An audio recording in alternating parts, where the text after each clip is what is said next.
The reason I'm going to take you through the supine one-arm dumbbell press is because it's the first pressing variation that we introduce all of our clients with. And the reason we do this, one, it's super easy to coach. Two, if they do it wrong, if it's a lightweight, you're not going to hurt them even if they do it wrong, because people have a really hard time understanding how to press correctly. And in this position, because they're laying on their ground, they don't have to worry about their feet, like you don't have them in half kneeling or split stance. They don't have to worry about anything here. All they have to worry about is this. So it's really easy to coach. That's another reason to do it. The other one, it teaches their shoulder blade to kind of glide around the rib cage. So if you establish a good supine dumbbell press, hopefully when you progress them in their next program, when they progress into like a half kneeling cable press or even inverted rows, the shoulder blade can actually glide around the rib cage instead of running into problems like, what do you see? They use upper traps. Yep. All these problems that you see when someone is pressing, doing a push-up or doing a row, they shrug, or their shoulder blades tip over, or what's another thing? They pinch their shoulder blades together and then the ribs flare. So yes, they're bringing their shoulders back, but they're losing their canister here. What else? What else, Megan? What else do you see? Issues that make you go, oh, they're not ready for that. Or just the weight, just like you can just tell it's just too heavy. Like when they're trying to like yank on. Mm-hmm. Yeah, they're just not strong enough to pull themselves with their upper back while maintaining good abs. They're not strong enough to get their shoulder blades to glide around the rib cage without compensating by all the things that we talked about. So the supine dumbbell press, if you really coach it correctly, what it does, it'll set that client up for success. So when you progress them, then they should be able to do it. If you don't fix it, this is the biggest mistake that people will do. So I'm gonna give you the dumbbell on the left side. And when you press, you're gonna bring your fist to your shoulder and then you're gonna press up. So do that again. This is one of the biggest mistakes. Bring there. Yep, and you can also bring your elbow down to the ground as well. Yeah, kind of like that. And then how do I fix it? One, I mentioned it.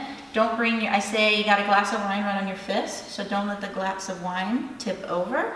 And then I'll guide it, so bring it down. When you're down here, I won't throw all these cues at once, but I'm just showing you.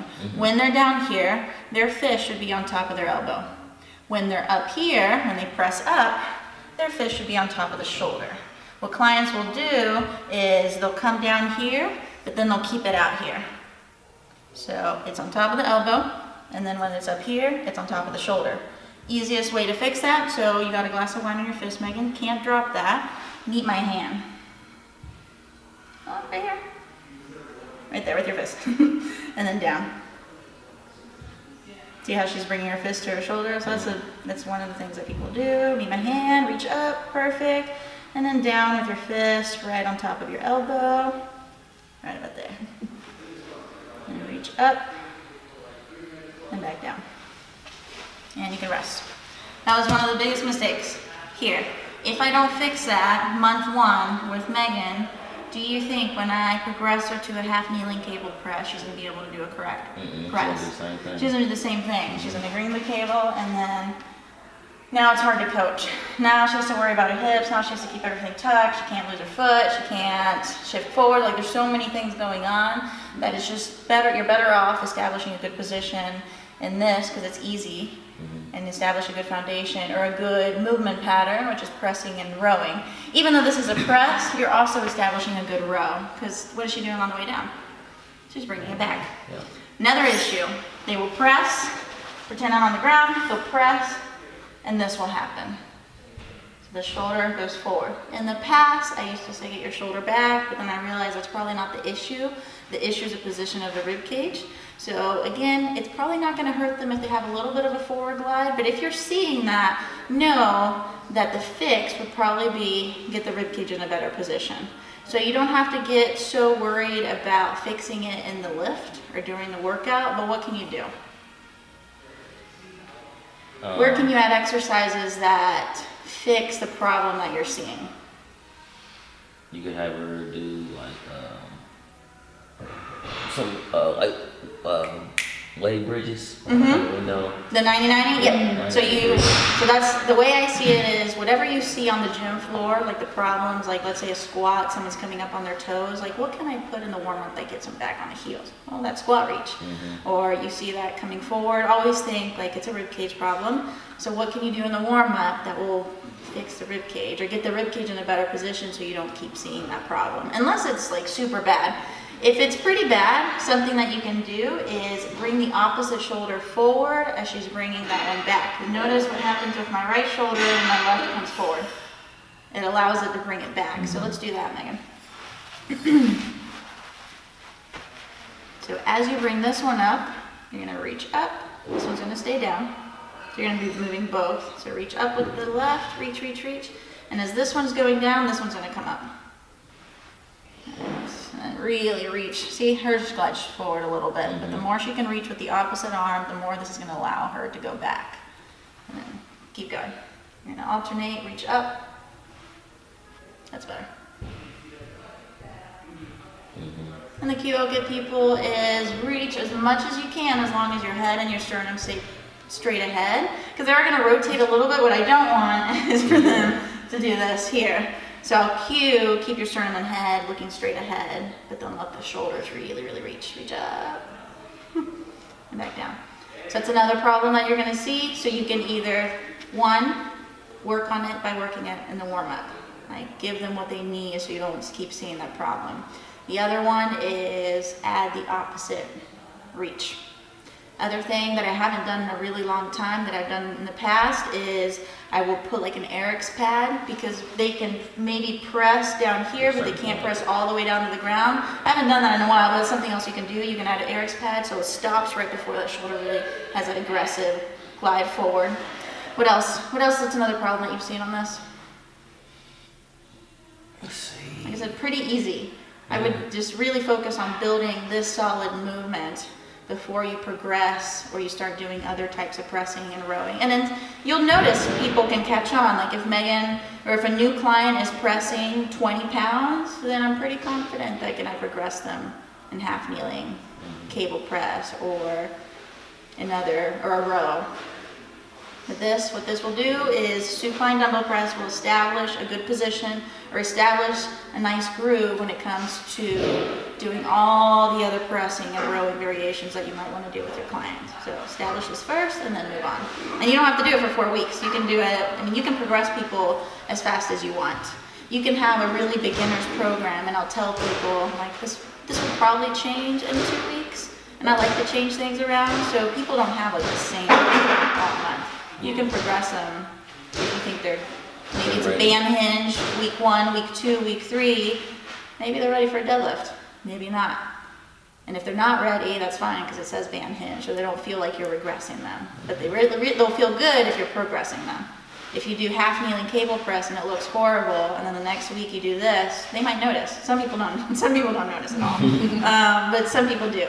So you're better off starting easy and then progress to something harder. That's the dumbbell press.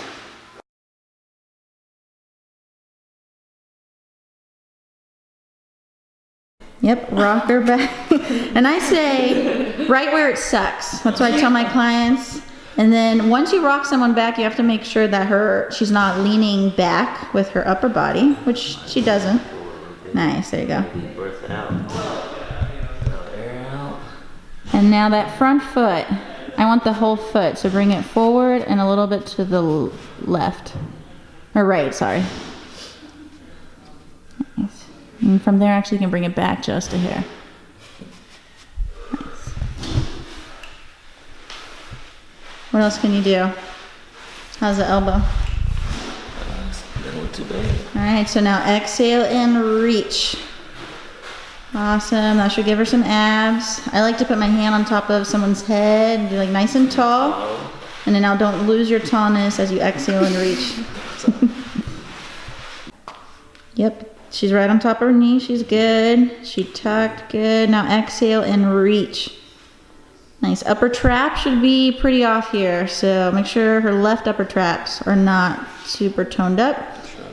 And you can also have people slightly point down If they Yes, if they do tend to shrug, each exhale, you reach some more. Exhale, reach, reach, reach.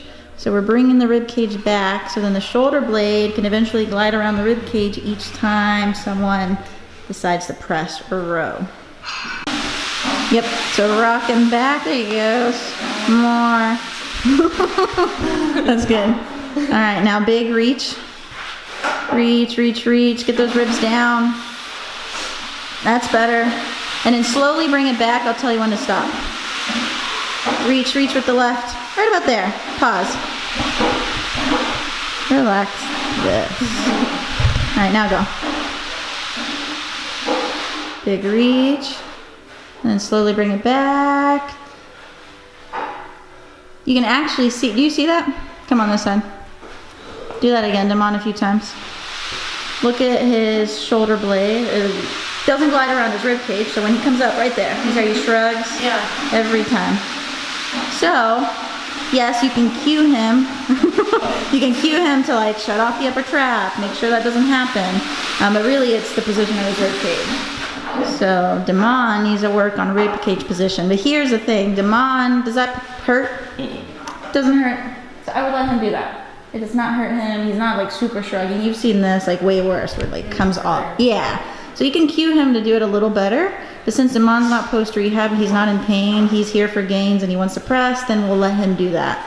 If it were someone of like post rehab person who has shoulder pain, then I would not let that happen. So everybody's a little different.